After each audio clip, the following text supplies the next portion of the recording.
բացասական են եղել եւ ըստ այդմ նաեւ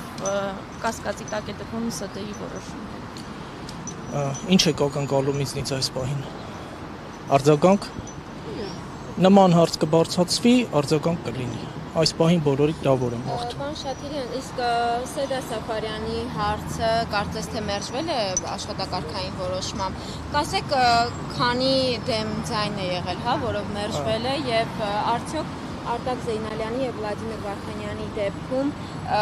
ավելի վաղ է քննարկվել հարցը եւ եթե իրենք չեն մասնակցել քննությանը, իրենք կարող էին քվեարկել Սեդա Սաֆարյանի դեպքում։ Հարցերը քննարկվել են աշխատակարգային միևնույն նիստում եւ բոլոր 3 դատավորներն էլ մասնակցել են գործընկերների մասնակցության անհնարինության հարցով քվեարկությանը։ Ես ենթադրում եմ հարցը այսօր կդառնա քննարկման առարկա, այս պահին ձեռնպահ եմ մնում մանրամասներ ներկայացնելուց։ Ես խնդրում եմ թույլ տվեք անաչափ դիտորդի մոտ ինչ-որ կասկածների տեղից չի, դա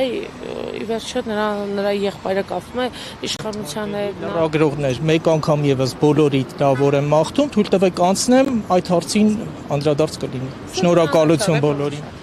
Թույլ տվեք անցնեմ։